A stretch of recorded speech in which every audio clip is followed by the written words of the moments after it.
Gall stones यानी कि पित्ते की थैली की पथरी के शुरुआती के लक्षण क्या होते हैं।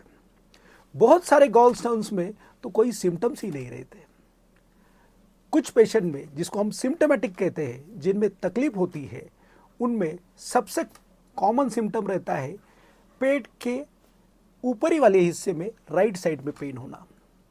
इसका मेन रीज़न ये है, जो गॉल ब्लैडर है, जिसको हम पित्त की थैली कहते हैं, ये पसलियों के नीचे, पसली मतलब रिब्स के नीचे लिवर रहता है और वो लिवर के एग्जैक्ट नीचे रहती है।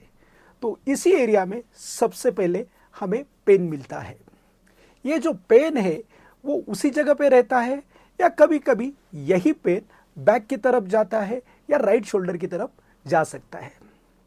ये जो पेन है कुछ पेशेंट में कुछ स्पेसिफिक खाने के बाद, जैसे कि फैटी फूड हो, ऑयली फूड हो या ज़्यादा स्पाइसी खाना, इस खाने के बाद ये पेन चालू होता है। बहुत से पेशेंट में ये जो पेन है, ये पेन चालू होने के बाद कुछ मिनटों से कुछ घंटों तक जाता नहीं और उसके लिए कभी कभी मेडिसिन लेना पड़ता है। तो ये पेन जो है एक सबसे इम्पोर्टेंट लक्षण हमें शुरुआती गॉल स्टोन्स में दिखने को मिलता है। पेन छोड़ के जो दूसरा लक्षण शायद उससे भी कॉमनली रहता है, वो होता है एब्डोमिनल डिस्पेप्सिया, जिसको हम कहते हैं। डिस्पेप्सिया में हम जो खाना खाते हैं, खाना खाने के बाद एक हेवीनेस पेशेंट को महसूस होता है। इस हेवीनेस के साथ पेशेंट को पेट फूला फूला हुआ सा लगता है। उसके साथ माइल्ड डाइजेस्टिव इश्यूज भी हो सकते हैं।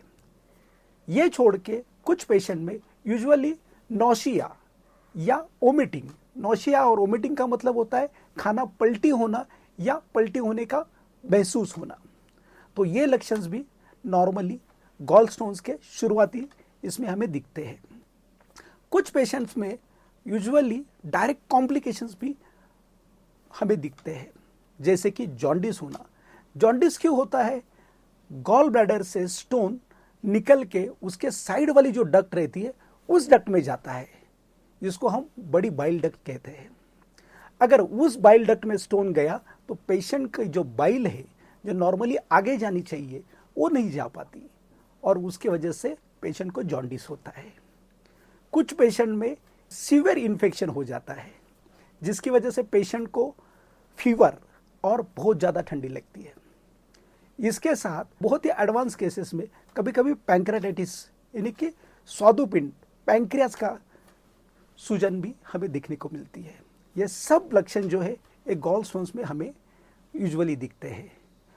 कभी कभी जैसे मैंने पहले ही बताया कि पेशेंट में कोई भी लक्षण नहीं रहता, आप किसी कारणवश सोनोग्राफी या अल्ट्रासाउंड करा लेते हो और उस दौरान आपको ये गॉल स्टोन्स दिखते हैं। गॉल स्टोन के बारे में और आपको कोई जानकारी चाहिए तो आप मुझे कांटेक्ट कीजिए। धन्यवाद।